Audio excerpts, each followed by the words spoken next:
እግዚአብሔር በእኛ ልክ ከሰራ እንዴት ያለ አምላክ ሊሆን ይችላል? በእውነቱ ማለት እግዚአብሔር በሰው ልክ ቀዶ ሊሰፋ ነው እንደ ልብስ።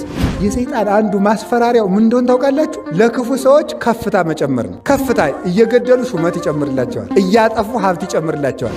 ሰው ሳይመለስ ንስሐ ሳይገባ በእግዚአብሔር ሳያምን ከፍታው ከጨመረ ውድቀቱ ተቃርቧል ማለት ነው። እግዚአብሔር እንዲሁ ከዚህ ሁሉ ነገር እንትና ልቅም አድርጎ እንዲሁ ጨርሶ አገር ሰላም ብትሆንበት እግዚአብሔር ቅዱስ ጊዮርጊስን ይወደዋል አይወደው? ይወደዋል። ከወደደው ቢያንስ የዕለት ራት ካለበት ቤት እንዲታሰር እንዴት አያደርግም? እግዚአብሔር የእያንዳንዳችን የሃይማኖት ጥጥቅ የሚላለው እንዲህ ያለ ችግር ሲገጥም እግዚአብሔር በግን ቀበሮ እንዳይበላት ይጠብቃል እንጂ እግዚአብሔር ቀበሮን በማጥፋት ጊዜ አያባክንም። እግዚአብሔር ክፉ ሰዎችን እንዲያጠፋ አንለምነውም። ቢቻል ልብ እንዲሰጣቸው እንለምነዋለን። ሁለት ሰዎች ተጋቡ፣ 3 ልጆች ወለዱ።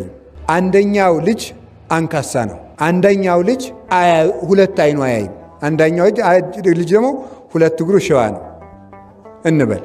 አንደኛው ልጅ 2 ጆሮዎቹ አይሰማም። እንዲህ ያለ 3 ልጅ ወለዱ። ሴትዮቱ ሽባው ልጅ ደግሞ የመጨረሻው ልጅ ቢሆን ትታው የሞተችው በመንፈቁ ነው። ለሰውየው ገንዘብ የለውም። እናትና አባቱ ቀድሞ ከማግባቱ በፊት የሞቱ ናቸው። ምንም መተዳደሪያ የለውም። እነዚህን ሰርታ የምታስተዳድርለት ሚስቱ ነበረች፣ ጥላበት ሞተች። አሁን እግዚአብሔር ትክክል ነው አይደለም? እስኪ መልሱ። ትክክል ነው በሉ። ሲደርስ ነው በጣም የሚከብደው ማለት። እንዴት ነው ይሄ ትክክል የሚሆነው ነው ጥያቄው የሚሆነው። እንዴት ሊሆን ይችላል? ለሚስቱ ቢያንስ እሺ፣ ሰው አሁን ምንድን ነው የምንለው? እግዚአብሔር ስለፈቀደ ነው። እንዴት ነው እግዚአብሔር መልካም ነገርን እኮ ይፈቅዳል። እንዴት ለሰውየው ቢያንስ ሚስቱ ብትቆይለት እግዚአብሔር ደግ አይደል እንዴ ነው የምንለው ማለት ነው። እንዲያን የሚያደርግበት ፈጽሞ ሊመረመር አይቻልም በእውነቱ ማለት። አሁን ለምሳሌ ቅዱስ ጊዮርጊስ ልጇን ያዳነላት ሴት ምንድን ነበረች? ልጇ አይኑ እማያይ ነው፣ ደግሞ ሽባ ነው በእውነቱ ማለት ነው። አንደበቱ ዲዳ ነው። እንዲህ ያለ ልጅ ነው የነበራት። ከዚያ በኋላ ተመልከቱ ምንድን ያደረገ? እንዲህ ያለ ልጅ ወልዳ ኖረች። አሁን ሴትዮቱ ደግሞ ደግ ሰው ናት። ሰው ምንድን ነው ሊል የሚችለው? አይ እግዚአብሔር ሴትዮቱ ደግ ጥሩ ክርስቲያን ለዚች አሁን ይሄን ጉድ ልጅ ይስጣት ነው የምንለው ማለት ነው። እንዴት ለእሷ ይሄን ይሰጣታል እግዚአብሔር ብለን ጥያቄ እናነሳለን። ደግሞ ግዛት ቆይ በጊዜው እግዚአብሔር ያድነዋል ይሄን ልጅ ቢባል ምን ብለን ነው የምንጠይቀው? ደግሞ ዛሬ ቢያድነው ምን ይቸግረዋል እግዚአብሔር? ተመልከቱ እንዴት እንደሆነ ይህን ነገር ላሳያችሁ። አሁን ይሄን ልጅ ቶሎ ቢያድንላት ጥሩ ነው። አሁን ለሴትዮቱ ጥሩ ነው። ኋላ ግን የበለጠ ጥሩ ነው ደግሞ። ከዚያ ምን ሆነ? ቅዱስ ጊዮርጊስን ወስደው ከዚያች ድሃ ቤት አሰሩት። አይደለም እንዴ? ከዚያች ድሃ ቤት ደግሞ ሌላ ጥያቄ አንሱ። እንግዲህ እንዲህ ብለን ማንሳት እንችላለን። እግዚአብሔር ቅዱስ ጊዮርጊስን ይወደዋል አይወደውም? ይወደዋል። ከወደደው ቢያንስ የዕለት ራት ካለበት ቤት እንዲታሰር እንዴት አያደርግም እግዚአብሔር? ይህም ደግሞ ሌላ ጥያቄ እኮ ነው ማለት ነው። ስለ እሱ ብሎ እየተሰቃየ እንግዲህ ነገስታቱ ወስደው ያሰሩት ረሃብ እንዲሞት ብለው ምንም የዕለት እንጀራ ከሌላት ከድሃ ቤት ነው ያሰሩት። ቢያንስ እግዚአብሔር የዕለት እንጀራ ካለው ቤት እንዲታሰር አያደርገው? እኛ ብንሆን በቅዱስ ጊዮርጊስ ቦታ ብላችሁ ማሰብ ነው። የምታሰር አንተን ብዬ የምገረፍ አንተን ብዬ ቢያንስ እንጀራ ያለበት ቤት አታሳስረኝም አትሉ እንላለን እኮ በእውነቱ ማለት። እዚያ ቤት ወስደው አሰሩት። የሁለቱን መልካምነት እግዚአብሔር እንዴት እንዳገጣጠመው ተመልከቱ። ከዚያ በኋላ ምን አደረገ? ታሰር። ሴትዮቱ በጣም ደግ ስለሆነች ጊዮርጊስን ለምኜ ላበላ ብላ እንጀራ ልመና ሄደች። ለምን አለት ከልጇ ዲዳነት በላይ አሁን እኛ ብኖ ምን እንላለን? ተመልከቱ። ራይ ድረስ ነው። እኛ ወገኖች ሃይማኖት ይጨምርልን እግዚአብሔር። ምን እንደምንለው ጊዮርጊስ ማለት በጊዜው በዚያ ቦታ በልዲያ በሶሪያ ምድር ላይ በአገሩ አንደኛ ወንጀለኛ ሰው ነው። በሞቴ እንግዲህ ልብ ብላችሁ ስሙ። ያንን ወንጀለኛ ሰው እናንተ ቤት አምጥተው ቢያስሩት ምን እንደምትሉት? ሰውዬ ራስ ክንቻል እኔን ጨምረህ የወንጀለኛ ወዳጅ ልታስብለኝ ነው ምንባል? በጭንቅ ጊዜ እኮ እንዴት ከባድ መሰላችሁ! ሃይማኖት እንዴት ይፈተና መሰላችሁ! የእያንዳንዳችን የሃይማኖት ጥጥቅ የሚላለው እንዲህ ያለ ችግር ሲገጥም ነው። እንጀራ ከአለመስጠትህ አንድ ነገር ሴትዮቱ ማንሳት የምችለው ጥያቄ ብነግረው የማይናገር የማይራመድ ልጅ መስጠት አንድ ነገር፣ አንተን ማመኔ ለመቼ ሊሆነኝ ነው ፈጣሪ የሚያስብል ችግር ነው የገጠመ። ደግሞ ይህንን ሁሉ ተቀብላ ለምን አልታበላ ከተማ ሄደች። እግዚአብሔር መጨረሻ ላይ መምጣት ያውቅበት የለ። ከዚያ በኋላ ተመልከቱ፣ በቅዱስ ጊዮርጊስ ጸሎት ከምሰሶ ጋር ነው ያሰሩት። የታሰረበት ምሰሶ 15 ክንድ ከቤቷ በላይ ወጣ፣ ለምልሞ ማለት ነው። ቅጠል አውጥቶ ቅርንጫፍ አውጥቶ ዴቴ ነገር ድግ። ከዚያ በኋላ ከቤቷ ደግሞ ሙሉ ጻዳ ህብስት በቢሙ ቤቷን ሞላው። ለምና ለጊዮርጊስ ቁራሽ ይዛ ስትመጣ እሱ በነጭ ህብስት ቤቷን ሞልቶላታል ማለት ነው። ረሃቧ ተወገደላት። ከዚያስ ደግሞ አደረገ? የልጇን አንደበት ፈወሰው። ከዛስ ደግሞ ምን አደረገ? አይኑን ፈወሰው። ከዚያ በኋላ ምኑ ቀረ? እግሩ ቀረ። እግሩስ አለችው እሱ ይቆያል። አሁን ጥያቄ ጠይቁ። አትበሳጩም እናንተ? አሁን ለምሳሌ እግዚአብሔር መቼም ቸር ነው፣ ኩራት እንዳልኮራ ስለሚያውቅ ለእኔ አሁን የፈውስ ሀብት ቢሰጠኝ ኖሮ ነው የለኝም አደራችሁ እና ቢሰጠኝ የተወሰነ 1-4 ህመም ኑሮባችሁ 3ቱን አድኘ ይህም በሌላ ቀን ብላችሁ ምለ አየቤተ ክነሰው ይኸው ደግሞ ለሌላ ቀን እኮ እንደው በቃ ደጅ ሊያጸናኝ እኮ ነው፣ ስገድልኝ እኮ ነው የሁሉ ነገር ነው የምንለው አይደለም። እሱን ሌላ ቀን አለ። ለምን ነው ተመልከቱ። ከዚያ በኋላ በዚያች ድሃ ምስክርነት ብዙ ሰው አመነ። በዛፉ መለምለም ብዙ ክርስቲያን አፈራ። አንድ ስንዴ ብዙ ፍሬ እንደምታፈራ ብዙ ሰው አፈራችበት። መጨረሻ ላይ የቅዱስ ጊዮርጊስ ሩጫ ሊፈጸም ሲል ምን አደረገ? እንደ እባብ ልባሞች እንደ ርግብ የዋሆች ነው አላለም እንዴ? ከዛ ቅዱስ ጊዮርጊስ ሩጫውን የሚጨርስበት አክሊል የሚቀበልበት ጊዜ ሲደርስ ለንጉሱ ሄደና እስከ ዛሬ ተሸውጄ ተታልዬ ኑሮ አለ። ምን ነው ገባኝ። አሁን እንግዲህ ለአጵሎን ልሰግድ ነው አለ። ልሰግድ ነው ና በል ራስህን ልሳምህ አለው። ቆይ እኛ ገሊላውያን በልማዳችን መጀመሪያ ለጣዖት ሳንሰግድ አንሳምም አለው። በርኩስ አፉ እንዳይሰማው ማለት ነው። ቆይ ብሎ ልትሰግድ ነው ና እንልስገድ። አይ እንደዚህም አይደለም፣ በጥቂት ሰው አይደለም የሚደረገው። ጠቅላላውን በሙሉ የገሊላን ሰው በሙሉ ጊዮርጊስ ለአጵሎን ሊሰግድ ነው እያልክ አዋጅ ነገር አለው። ጊዮርጊስ ለአጵሎን ሊሰግድ ነው እየተባለ አዋጅ ተነገረ። ይኸውላችሁ ልብ ብላችሁ ስሙ። ለአጵሎን ሊሰግድ ነው ተባለ። በቃ እንዲህ አድርገህ ልትሰግድ ከሆነማ አለው እሾመሃል መንግሥቴ እኩል ይሰጥል። እንዲያውም እኔ አዋጅ አስነግሬ እስከምመጣ አንተ ከንግሥቲቱ ጋር ተጫወት ብሎ ንጉሱ ከሚስቱ ጋር አስቀመጠው። እሱ ቆመና ዳዊቱን ይደግማል። የአሕዛብ አማልክት አጋንንት ናቸው፣ ዓይን አላቸው አያዩም፣ ጆሮ አላቸው አይሰሙም፣ እግር አላቸው አይራመዱም እያለ ይዘምራል። ንግሥቲቱ ትሰማል። ማንን ነው እንደዚህ የምትለው አለች። ጣዖታቱን ነው አለች። አሕዛብ ለምን አጉረመረሙኝ? እነማን ናቸው የሚያጉረመርሙ አለ። ነገሥታቱ ናቸው አለ። እዚህ በኋላ ልቧ ተሰበረና እኔም ክርስቲያን መሆን እፈልጋለሁ አለች። ይሄ ነዋ ክርስቲያን። ንግሥቲቱን ራሷን ክርስቲያን አደረገት። ከዚያ በኋላ ክርስቲያን ሆነች። ተመልከቱ። ጊዮርጊስ በል እንግዲህ ና ስገድ፣ ሰው ተሰብስቦላል ተብሎ የአገሩ ሰው በሙሉ ግማሹ ጣዖት የሚያመልከው ተመስገን ልናርፈው ነው እያለ፣ ክርስቲያኖች ደግሞ ወይናችን መምህራችን ያን የመሰለ አብነታችን ሊክድ፣ እያች ሴት ደግሞ እንጀራዬ እያለች የልጅ መድኃኒት እያለ ልጇን ሽኮኮ ብላ መጣች። ሽባ ልጇን ማለት ሰው ከተሰበሰበበት ልጁ ያ ሽባ ልጅ አያችሁ፣ ሁልጊዜው ሁሉም ነገር በጊዜው መልካም ነው። ከእናቱ ትከሻ ላይ ሆኖ መጣ። አንተ ሕፃን በጌታዬ በኢየሱስ ክርስቶስ ስም በእግርህ ና አለ። ከዚያ በኋላ ከእናቱ ትከሻ ወርዶ ያ ልጅ መጣ። ሂድና አጵሎንን ጊዮርጊስ ይጠራል በለዋል። ከዚያ በኋላ ሄደና አጵሎን ጊዮርጊስ ይጠራል አለው። ይሄ ልጅ እየመራ አጵሎንን እያስከተለ እያንቀጠቀጠ ይዞት መጣ ማለት። ከሕዝቡ መካከል አቁሞ ለምን ነው አንተ እንደዚህ ፍጥረትን የምታስት? እኔ ሰዎች ነኝ የሰገዱልኝ። እኔ በማክሰኞ የተፈጠርኩ እንጨት ነኝ፣ የማውቀው ነገር የለኝም፣ ስገዱልኝ አላልኩም ብሎ እንጨቱን አስመስክሮ አንተም ያደረብህም ሰይጣን መሬት ተከፍታ ተዋጣችሁ ብሎ ከመሬት አሰጥሞ ሃይማኖቱን ገለጠ። ያ ልጅም ምን ተባለ? የቅዱስ ጊዮርጊስ ረዳት ሆነ ማለት ነው። ሐዋርያ ሰማዕት ሆነ። በጊዜው ሲመጣ አንደኛ ተመልኩ ሰራዊት ሁሉ ምን አሉ? ሽባ የነበረው ልጅ በእግሩ መምጣት፣ አጵሎንስ እንዴት ያለ ደካማ አምላክ ነው! አያ ሕፃን ልጅ ዶ የሚያመጣው። ለእሱ አንሰግድም እንግዲህ ለጊዮርጊስ አምላክ ነው የምንሰግድ። እንደገና ደግሞ ራሱን ማዳን ያቃተው አንድ ሕፃን ልጅ ጠርቶ የሚያመጣው ነው እንዲህ አምላክ።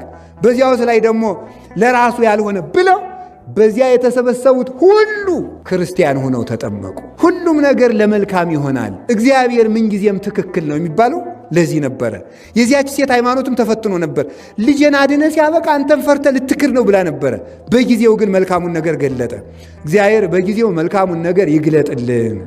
አሁን እኛ የምንለው እንደዚያ ነው በእውነቱ ማለት እግዚአብሔር እንዲሁ ከዚህ ሁሉ ነገር እንትና ልቅም አድርጎ እንዲሁ ጨርሶ አገር ሰላም ብትሆንበት እንላለን እኮ ሁላችንም ከትልቅ እስከ ትንሽ በዚህ ሐሳብ የማይፈተን እኮ የለም። እነገሌን ስፍራ ሰጥቶ ለእኛ ሰላም ቢሰጠን ምን አለበት? ምንም የለበትም። ግን እግዚአብሔር አሰራሩ በእኛ ልክ አይደል እንዴ? እግዚአብሔር በእኛ ልክ ከሰራ እንዴት ያለ አምላክ ሊሆን ይችላል? በእውነቱ ማለት እግዚአብሔር በሰው ልክ ቀዶ ሊሰፋ ነው እንደ ልብስ። የእሱ አሰራሩ ድንቅ ነው ወገኖች። እኔ ከልቤ ነው የምነግራችሁ። የእኛ አይምሮ የእግዚአብሔርን አሰራር ወደ መቀበል ከፍ ካለ እግዚአብሔር በቅርብ ጊዜ ወደ እኛ ይመጣል። እንዲያ እንዲሆን እግዚአብሔር አይምሯችንን ያሳድግልን የሁላችንን። ስለዚህ እግዚአብሔርን አሰራር በአንተ ታምኛለሁና ጠብቀኝ ያለው እሱን ነው ማለት። በእግዚአብሔር መታመን ማለት ክፉውን ነገርም መልካሙን ነገርንም እግዚአብሔር ስለ መልካም ነገር ብሎ ያመጣዋል ማለት ነው እንጂ እግዚአብሔር ሁልጊዜ ክፉ ሰዎች እንዳይነሱ ያደርጋል፣ አጋንንት እንዳይነሱ ያደርጋል፣ ክፉን ሰዎች እንዳይነግሱ ያደርጋል ማለት አይደለም። ለእግዚአብሔር በግን ቀበሮ እንዳይበላት ይጠብቃል እንጂ እግዚአብሔር ቀበሮን በማጥፋት ጊዜ አያባክንም። ማወቅ ያለባችሁ እንደዚህ ነው። አይደለም ነው ንገሩኝ እንጂ እግዚአብሔር ቀበሮን ቢያጠፋ ነው ትክክል። ቀበሮ እያለ በግ ውላ እንድትገባ ቢያደርግ ነው። ቀበሮ እያለ ባንበላ ምንድቅ ይህማ የፈሪ ነገር ነው። ቀበሮ እያለ እንዳይበላ። ስለዚህ ሐዋርያትም እንዳላችሁ ሰምታችኋል። ምንድን ያላችሁ? እንደ በጎች በተኩላዎች መካከል እልካችኋለሁ አለ። ተኩላዎችን አጠፋላችኋለሁ አይደለም ያላቸው፣ እንደ በጎች በተኩላ መካከል ልክ። ስለዚህ ቃውን ሲተረጉ ምን አሉ? ተኩላ አለ ብሎ በግን ከቤት እንደማያውሉት ማለት ነው። አላውያን ነገስታት፣ አላውያን መኳንንት አሉ ብዬ እናንተን ለስብከት ሳልካችሁ አልቀርም፣ እልካችኋለሁ እንጂ ግን መከራውን ድል ትነሱታላችሁ። እግዚአብሔር ክፉ ሰዎችን እንዲያጠፋ አንለምነውም። ቢቻል ልብ እንዲሰጣቸው እንለምነዋለን። ሁለተኛ ደግሞ ክፋታቸው እኛን ምንም ማድረግ የማይችል እንዲሆን እግዚአብሔር እንዲያደርገው እንለምነዋል። ደግሞ ያን ያደርጋል። እመኑ በሙሉ ልባቸው። እውነቴን ነው የምነግራችሁ። ክፉ ሰዎች በመኖራቸው አትፍሩ፣ አትጨነቁ። እኮ አንዳንድ ጊዜ ሁሉም ቢናገሩት ወድባል ሰው። አሁን ሰሞኑን ብዙ ሰው ሲፈራ አልነበር? ምን ጎበዝ ልናልቅ ነው መሰል፣ ችግር ሊመጣ ነው፣ እነገሌ እንዲሆኑ እኔ አልናገርም። እሱንማ እናንተ ታውቁታላችሁ ማለት ነው። ግን አትፍሩ። ክፉ ሰው ለምን አንድ ሺህ ሆኖ አይፈለፈልም? እግዚአብሔር ነው።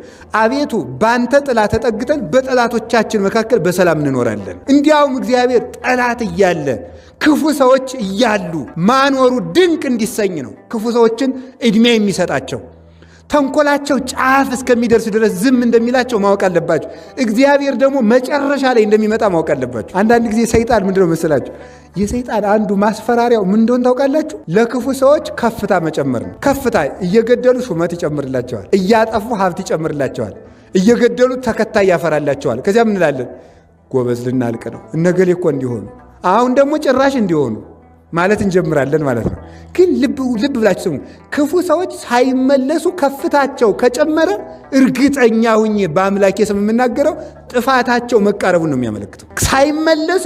ሰው ሳይመለስ ንስሐ ሳይገባ በእግዚአብሔር ሳያምን ከፍታው ከጨመረ ውድቀቱ ተቃርቧል ማለት ነው። በእግዚአብሔር የሚያምን ሰው ከፍታው ሲጨምር ደግሞ እሱ ድህነት ይዞ ሊመጣ ነው ማለት ነው። ይህ እርግጠኛ መሆን አለባችሁ። እንግዲህ ብዙ ጊዜ እንደነገርኳችሁ አንድ ሰው ከቅርብ ቦታ ሲወድቅ ነው ከሩቅ ቦታ ሲወድቅ ነው ስብራቱ የሚጨምረው። ሰው ከ5 ሜትር አልጋ ላይ ከሚወድቅና ከ50 ሜትር ከሚወድቅ በጣም ስብራቱ የሚጨምረው። በጣም ተንቆጫቅጮ ትቢያ የሚሆነው በጣም ከፍ ብሎ ሲወድቅ ነው። ወኮ እንዲህ ያለው ምን ይለዋል መሰላችሁ መጽሐፍ? አወዳደቁ የከፋ ይባላል። ከከፍታ የወደቀ በጣም አስቸጋሪ ነው። ከፍ ብሎ የወደቀ ሰው አይጠገንም እያልኳችሁ፣ ሰባራው ማይጠገን ላይጠገን የሚሰበር ሰው ነው የሚሆነው። ስለዚህ በክፉ ሰዎች መጨመር፣ በክፋት መብዛት አትሸበሩ። እግዚአብሔርን በአንተ ታምኛለሁና ጠብቀኝ ያለው ቅዱስ ዳዊት ከዚህ የተነሳ ነው። ስለዚህ እግዚአብሔር ክፉዎችን ስላላጠፋ እየጠበቀን አይደለም እንዳይመስላችሁ። እግዚአብሔር የሃይማኖት ብርታት ይጨምርልን። እንደዚህ ብሎ ማሰብ እንዲህ ብለን ስናስብ እግዚአብሔር ደግሞ ይላል። እግዚአብሔር ይውላችሁ ሲጠረጥሩት አይወድም። እግዚአብሔር በምድር ላይ የሚጠላው ነገር ቢኖር ሲጠረጥሩት ነው። እንኳን እግዚአብሔር ሰው ሲጠረጥሩት ይወዳል። እስኪ ነገሩኝ። ለምሳሌ እኮ ሰው ዝም ብድግ ብላችሁ እዚህ ላይ የተቀመጠውን ዕቃ ማን የወሰደው ካላችሁ ምን ማለት ነው? ማንን ለመጠርጠር ነው ብሎ ሰው ይናደዳል ማለት ነው።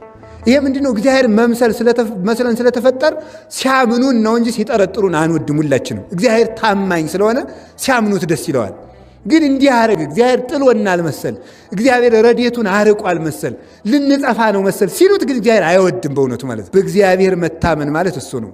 እንደሚችል በፍጹም ማመን አለብን። እንደገና ደግሞ ያደረጋቸውን ታምራት፣ ያደረጋቸውን የቅዱሳን ታሪኮች፣ ሕግጋቱን፣ ትእዛዛትን ሁሉ እውነት በእውነት ብሎ ማድረግ፣ ሳይጠራጠር ሕጉን ማድረግ ዋጋ ያሰጣል ማለት ነው። ይህን የተናገረ እግዚአብሔርን አንተ ጌታዬ ነህ እለዋለሁ። እግዚአብሔርን አንተ ምን እለዋለሁ? ጌታዬ ነህ እለዋለሁ። ይሄ ስለ ኢየሱስ ክርስቶስ የሐዲስ ኪዳን ትንቢት የተነገረ ነው። ጌታዬ ነህ እልሃለሁ ያለው ለምንድን ነው? ቅዱስ ዳዊት ተመልከቱ። እግዚአብሔርን አንተ ጌታዬ ነህ እለዋለሁ ማን ሊለው ኖሯል? እግዚአብሔርን። ይሄ ስለ ክርስቶስ የተነገረ ነው።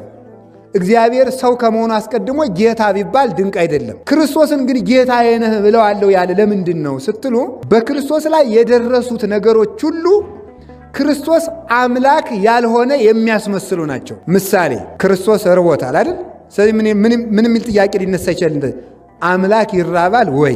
ክርስቶስ አንቀላፍቷል። አምላክ ያንቀላፋል ወይ? ክርስቶስ ይሄ ምንድን ነው ብሎ ጠይቋል።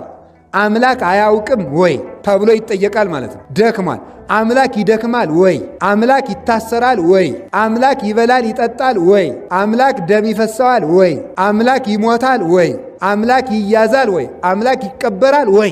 በመቃብር ይለካል ወይ? እንዲህ የሚል ጥያቄ ያነሳል። ቅዱስ ዳዊት ግን እነዚህ ሁሉ ነገሮች ቢደረጉም ክርስቶስን እኔ ፈጣሪ መሆኑን እረዳለሁ ነው። ክርስቶስ ፈጣሪ መሆኑን። ስለዚህ ጌታ ምን አለ? ማቴዎስ ወንጌል ምዕራፍ 11 ላይ ተመልከቱ። በእኔ የማይሰናከል ሰው ብፁዕ ነው ይላል። እንዴት ነው የማይሰናከል? እንደዚህ ቅድም ያልኳቸውን ነገሮች አይቶ ፍጡር ቢሆን ነው እንጂ ፈጣሪ ቢሆን መቼ እንደዚህ ይሆን ነበረ?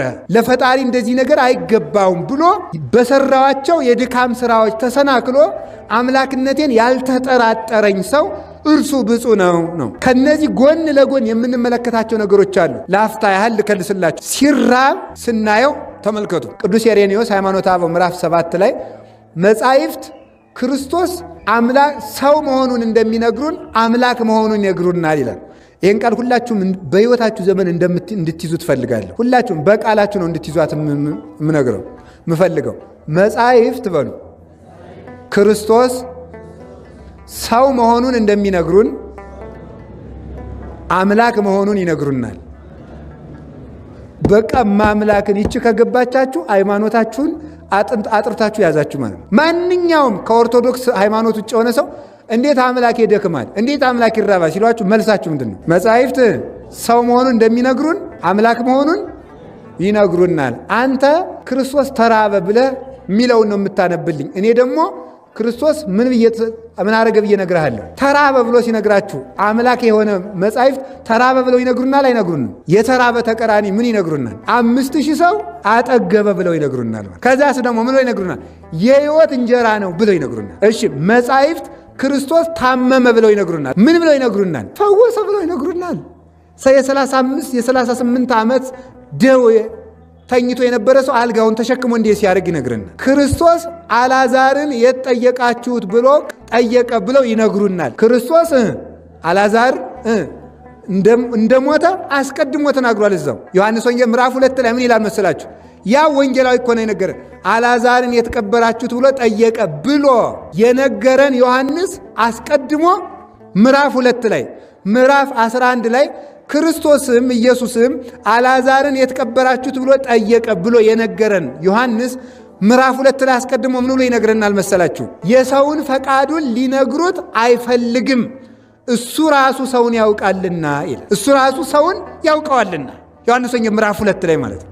ስለዚህ ተመልከቱ፣ እንደ ጠየቀ እንደሚነግሩን ሳይጠይቁት እንደሚያውቅ ይነግሩናል መጻሕፍት። ምንድነው ይሄ ብሎ እንደሚያውቅ ምን እያላችሁ ነው ብሎ እንደሚጠይቅ ሁሉ ዮሐንስ 6 ላይ ኢየሱስም አይሁድ እንዳንጎራጎሩ እንዳጉረመረሙ አወቀባቸው ይላል። የልባቸውን ይመረምራል። መጻሕፍት በመርከብ ላይ ተኛ ብለው እንደሚነግሩን ምን ብለው ይነግሩናል? ደግሞ ነፋሳትን ገስጽ ብለው ይነግሩናል። መጻሕፍት ሞተ ብለው እንደሚነግሩን ምን ብለው ይነግሩናል?